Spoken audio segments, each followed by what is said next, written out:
Is food delivery in Western countries like Australia haram or halal? I contacted several Islamic scholars locally, mostly local imams. Most of the local imams say that it's not haram. On the contrary, I have seen some of the videos from subcontinent scholars and Middle Eastern countries where they mentioned it's not halal.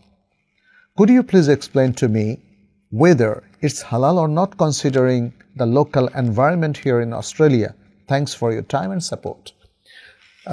আপনি যে প্রশ্নটা করেছেন ভাই রবিউল আলম, এর মূল কথা হলো western কান্ট্রিতে যদি আপনি কোনো ক্যাটারিং সার্ভিসে অথবা ফুড ডেলিভারি সার্ভিসে কাজ করেন সেটা হালাল হবে কিনা।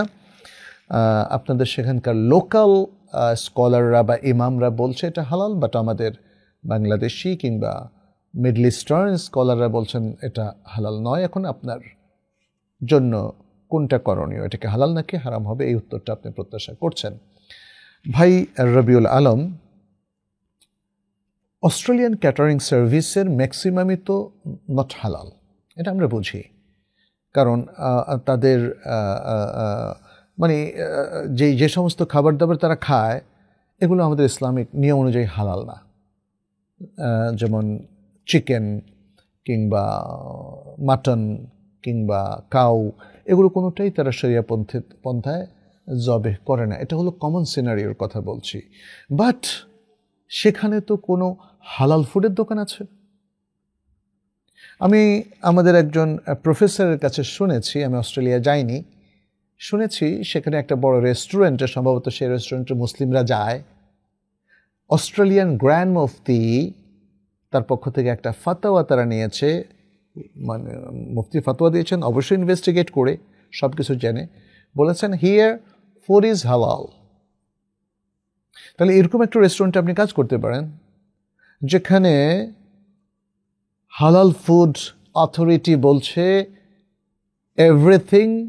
Every food at this restaurant is হালাল, তাহলে আপনি সেখানে কাজ করতে অসুবিধা নেই। কিন্তু যেখানে এমন কোনো সার্টিফিকেট নেই, হালাল সার্টিফিকেট নেই, সেখানে আপনি চাকরি করতে পারেন না।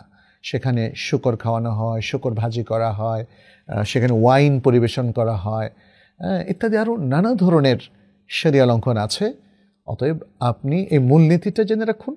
আপনি এবং আপনার মতো আরও যে সকল মুসলিম ভাই বোনেরা অস্ট্রেলিয়াতে আছে, নিউজিল্যান্ডে আছে, ইউরোপে আছে, কানাডায় আছে, ইউএসএ আছে, অথবা যে কোনো নন মুসলিম কান্ট্রিতে আছে, তাদের প্রত্যেকের জন্য এই মূলনীতি প্রযোজ্য হবে।